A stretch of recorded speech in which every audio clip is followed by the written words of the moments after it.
you're like co-parenting a child, you can just be like, go to your dad. They're like down the street, like. But also sometimes you might have like uncomfortable interactions at the grocery store. Definitely, absolutely. So yeah, I don't know what this is. But, I mean, this lady's also a monster, so who knows? So who can afford a new house in a new neighborhood after a divorce? Right, both of them, apparently. Yeah, I'm going to assume that they were both born really rich. That's just what we have to assume for so many people here. Yeah. But also, it's just like, it's so rude to just be like, knock on someone's door and be like, hey, like, your ex-husband died. Like, what are you going to do with this house? Yeah. You know how he died super gruesomely right after you last spoke to him? Yeah, what are you going to do about that? Yeah. Katie appears and demands ice cream, which, you know, gets her out talking to the real estate lady, but, like, then she's stuck with her monster child again. Dean is, like, getting into the car, which is parked by a park for some reason, when he sees Ben sitting on a bench by himself, and he looks a little put out, and Dean sees some kids playing with his game console, which was probably hella expensive in 2007. I don't know what kind of gaming console this is, but I'm just guessing it would probably cost a lot of money. It was a Nintendo DS, and it was probably like $200 new if I'm remembering right. But it's definitely a Nintendo DS. For an 8-year-old, that's an expensive gift.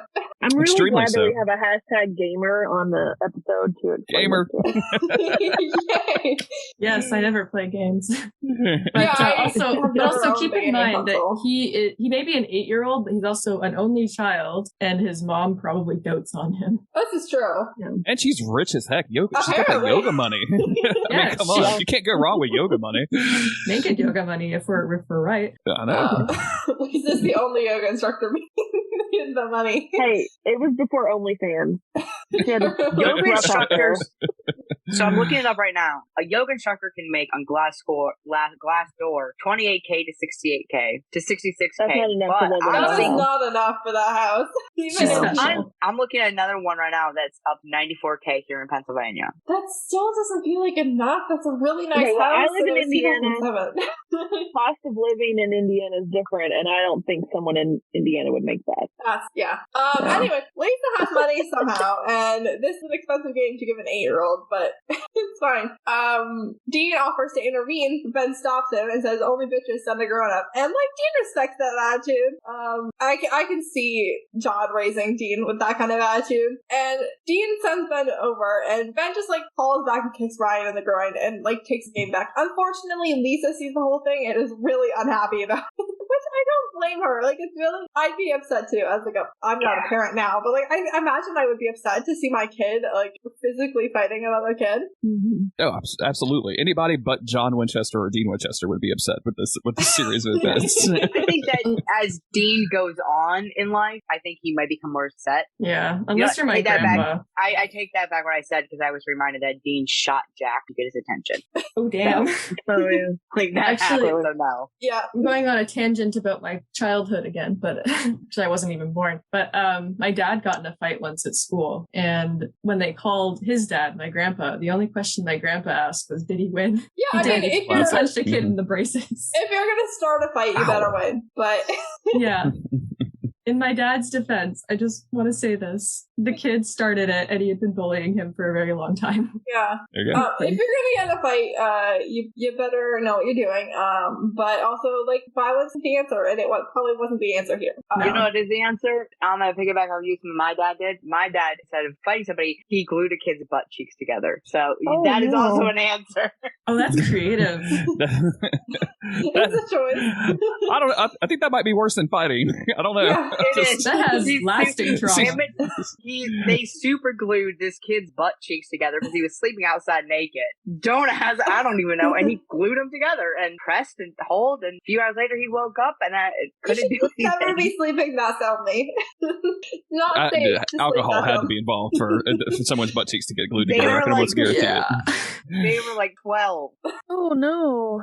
12, 13 years old. Oh, man. There are so many things about this story that I just don't want to ask about, but I kind of want. Not only that, this is my stepdad, and my stepdad's Muslim. He don't drink. And this was back when he was still home in Pakistan. There's no alcohol there. Like, so no alcohol involved. Dumbass kids. Oh, kids are problematic as fuck.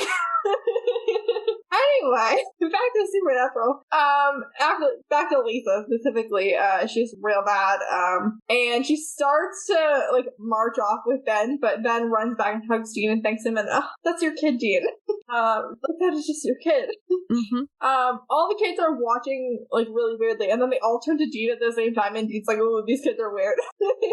I'm really shocked we didn't get like a Children of the Corn reference in this episode. I kept waiting for him to drop it. I just made one in my head. Dean immediately calls Sam and tells him about this, and immediately tells him about this the next time they're together. Like they talk about this. I'm like, yeah, that would have been perfect. It's the exact kind of reference they would make too. Katie's mom is putting her into the car, and when she looks in the rearview mirror, she sees a monster where her child is, and then Katie's like, "Are we going for ice cream now?" And she's like, "Yes." But then she gets out of the car and she rolls into a body of water with Katie inside, and she does not react as it goes under, which is super fun creepy. And this is maybe one of the like most gruesome things in like Supernatural, like especially early season stuff. Like the idea that this woman has been just emotionally battered enough to want to kill her child. Like if you remove the supernatural elements out of this altogether, like it's just a horrifying thing. Her child is so awful, and she's just like the only thing I can do, like absolute only thing I can do. and it's not like gratuitously violent or anything, but it's just like that, just the car rolling in the thing. It's just so horrifying. I don't know. It's just it is. Her just like sitting there quietly and not like trying to get out is really so scary. It's very scary. Actually, now that I'm thinking of it, it's actually very interesting that they put this in the episode because it bears a lot of similarities to some of the stuff I'm going to be talking about later, like in history, not mythology. Yeah. This is a reference to something I forgot to write in my notes. There's some movie or show. Susan Smith. Well, it's not. I think that the movie is in reference to the actual thing that happened in like 1994 when Susan Smith drowned her kids. Yeah. But I feel like there's like I want to say something else where like the same with the like later scene where she's in the bathroom and like holding onto the door. Like that was also something I didn't write down, so who cares? It's not a good reference if I don't have the other half of it. Nope. Have y'all noticed that a lot of times Supernatural reference real crimes that aren't like serial killers and stuff like that? It is always really fucked up shit. Yep. Kind of matches almost the every rest single time. Some true crime fans in the writers room, absolutely. Well, as a Katie from Indiana, I fully support this mother drowning her child because she was a creep. I'm glad we have your input here on this fine day. Excellent. I'm so glad that you're through. I'm so glad you're doing that and I'm covering the gaming stuff. Excellent. Perfect division of labor there. We've really got it all covered this week. All have our areas of expertise. Katie's mom has to then walk home because she's pushed her car into the water. So, like, God knows how long that takes. It's, like, super dark, and she's crying. She's so upset, and she gets into her kitchen. She stops, and Katie is sitting at the counter, dripping wet, and she's like, "Now can we have ice cream?" I'm like, oh now my can you have ice cream, you bitch? Because I know what you just did. You could have dragged the car out of the water if you're really that good at surviving. Do me a favor, child. Now, this lady just has no car. How's that insurance claim gonna go? Like, I hope Sam is her adjuster. Oh, this poor woman really goes through it. And, like, I feel like all of the women, but, like, in particular, Katie's mom, like, at the end of this episode, like, they get their kids back or whatever, but, like, how did they live together after this? And, like, it's just the two of them, because Katie's dad got murdered. Like, she just has to, like, look at her child every day and, like, wonder. Did it come back? There's no sleeping. Oh, yeah. There's no sleeping at all. I bet you she has, like, a lock in her door, like, so she could lock her bedroom door if she couldn't already. Like, oh, my God. Both Katie and her mom are going to have so much trauma by the end of this, and I feel bad for them. Here's the thing, though. What if Katie Sr., I guess, left after she came back and saw Katie there? And, like, just left. Katie had followed. Probably. Is this an immortal snail situation? No. I feel like, yes, it would just show up wherever she I want that. Absolutely. I want that spin on. Absolutely. Screw the Winchesters. I want the deranged, traumatized lady being followed by her creepy kid. And then she meets monsters along the way and gets freaked out by them, too. Or maybe she makes friends. There's so many dangling plot threads in Supernatural that I would want to see about. I have to put this in my pick list. I would like to just declare that this woman and her child got extensive therapy and they're now living good lives. That's my decision. Thank you. Let's do that. No evidence to the contrary. Dean left him with the Houdini credit card that he tries to give Lisa later on. So they're set for life. Sam is researching changelings and he's just just decided that there's one at every victim's house, which is like just like a great leap to take with no further discussion. We've just agreed on that. It's okay. Yeah, the lore gets decided pretty quickly. He's like, oh, it's changeling. That's what it is. They take the kids and replace them and then bring from the moms. Sam says synovial fluid. He probably meant cerebrospinal fluid based on the location of all these bites, because synovial fluid is the like stuff that's in everybody's joints and it's in all of your joints. There's actually not a whole lot of it in your neck because the joints are so teeny tiny. But okay, supernatural writers are not writing a medical drama. It's fine. It's fine. So why does it have to feed on the moms? Like they No can feed off of idea. anybody. No idea. So why are you killing these dads or whoever gets close to them? Sexism. Oh, okay. All right. Not again. It's everywhere. That's the big bad of the series. Could it be a hormonal thing? It could be a hormone thing. It's not stated. If I was a changeling, I would double my chances and I would feed on both parents. Right. It probably, I mean, honestly, it's sexism because it's, oh, well, the mother and the child in this relationship and the dad's always like optional. Yeah. You know, look at Lisa and Ben. The dad's optional, you know. But also it bears like a lot of similarities to a lot of tropes in folklore that are also probably based on sexism. Yeah. Yeah. It's like mother and child, you know, the mother has like abilities, story abilities, not magical abilities. And children suck the lives out of mothers. Yeah. I'm a little trust bitter. you on It's that okay. one. It's fine. Are you okay? Katie, are you okay? Do we need to talk on the sidebar? This is therapy. Where is your child That's today? what we're here for. We're here for hit therapy. It's fine. If we hear screaming and banging on your door, I'll know what happened. Yeah. Everybody go to Indiana. You seem just a little bit gutted.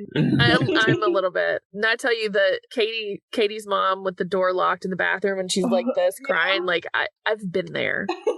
That happens. All these child-free people are like, what the fuck? Sometimes my dog is annoying. I was that kid. I get it. The kids are all like stashed somewhere underground probably, and the changelings can be killed with fire. So they have I wouldn't say a plan, but they have some information that they could use. A plan might be overstating what they have. I absolutely adore the homemade flamethrowers, by the way. This is some, like, when I was watching Supernatural for the first time, like, this is the kind of stuff I just lived for. Yeah, seeing them just like makeshift. Yeah. Absolutely great. Dean, like, goes crazy and insists that they have to make a stop and will not let Sam argue otherwise on behalf of the other children that are kidnapped, like, definitely kidnapped. But, you know, Dean's very insistent, and so they go over to Lisa's, and Dean's like, here's one of our credit cards, which has the name Siegfried Houdini on it, which is one of the best names I think we've had on a credit card so far. What was the first name? Siegfried. Yeah. Siegfried Houdini. Yeah. It's like the credit card company wants to be scammed. Right. I want this name for myself. I'm just saying, that is like the worst fake name ever. Yeah. How do you spell it? How do you spell it? It's Siegfried, like Siegfried and Roy, Okay. and then the last name's Houdini. So it's just two magicians. Harry Houdini. Yeah. Supernatural holds no claim to that. I'm a writer for my day job. The next book is going to have that name. There you Do go. it. I believe in you. But he tells Lisa to go away Ben for the weekend. Obviously, she's like, this is super weird. Whose card is this? What the fuck are you talking about? We're not doing that.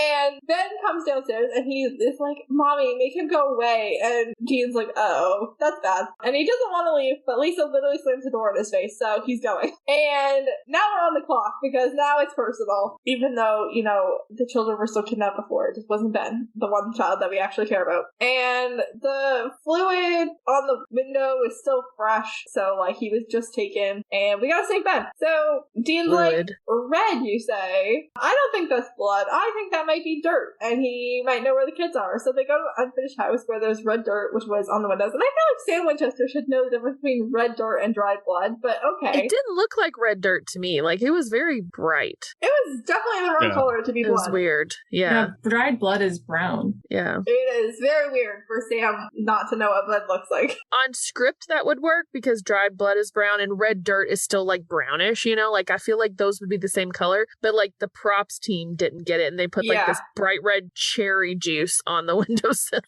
Especially when you take into fact, especially in the early seasons, the prop team was really, really good with stuff. There's a lot of things that in the show in the early seasons I want to bring back, like Dean making all of their like equipment. Yeah. That was fun. The EMF like camera thing. We should get that. The thermal thing. There's so much stuff in the early seasons that they just don't props to the prop. And then they have misses like this. Like, is it blood? Is it dirt? I feel like we should be able to tell the difference. But okay. They start searching the house, which looks like a death trap. This is a like half-finished house, and they should not be there.